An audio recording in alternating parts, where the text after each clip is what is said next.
Today, I'm really struggling to get into the Word. Have you ever made a schedule to spend time with God and suddenly you find every excuse in the world not to follow through? Because that's exactly where I'm at today. Lately, I've been using a weekly planner and a daily faith-centered journal to intentionally set aside time with God to read, reflect, and be present in His Word. But I've noticed something strange. The moment that time comes, everything else suddenly feels urgent. All of a sudden, I want to organize a storage closet I've ignored for years. I start sorting through old paperwork. I feel the urge to wash my hair, even though it is not hair wash day. None of these things felt important before. But during Bible study time, it feels absolutely necessary. And it's not that I'm intentionally avoiding God, but somehow He gets pushed to the back burner when He should be at the center of everything. Does anyone else struggle with this? Why is it so easy to get distracted when it's time to be with God?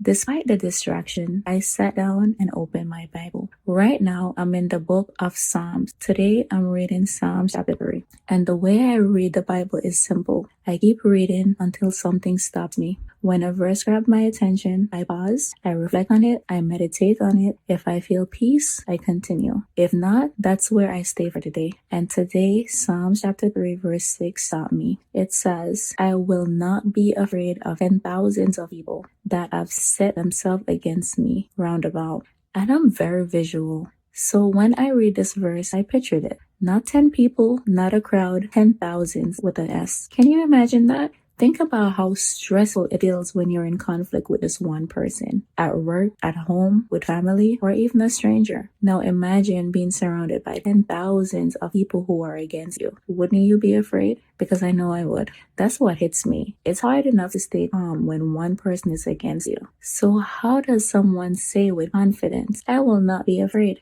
As believers, many of us say we trust God. We say we believe God is our protector. But would we really have the courage to stand there and say God is my shield? No matter how many are against me, I'm not afraid. That thought humbled me because honestly, I don't think I'm there yet. So like I often do, I look up the background. Psalms 3 was written by David during the rebellion of his son Absalom. A moment when David was literally surrounded by enemies. Yet his confidence did not come from his strength, it came from God. Earlier in the same chapter, David calls God his shield and his glory. Later, he talks about laying down and sleeping peacefully because God sustained him. Peace in the middle of chaos. Now that's powerful. This verse reminds us that courage doesn't mean the absence of fear. It means trusting God even when fear makes sense. It's easy to say God's got you when you're watching someone else struggle. But what about when you're surrounded? When it's personal? When the situation feels impossible? That's where faith gets real. And that's where I'm learning slowly to grow. So I'll ask you, where are you on your faith journey right now? Do you think you could stand firm even if it felt like everything was against you and truly trust that God has you? I would like to hear your thoughts. Let's talk about it in the comments.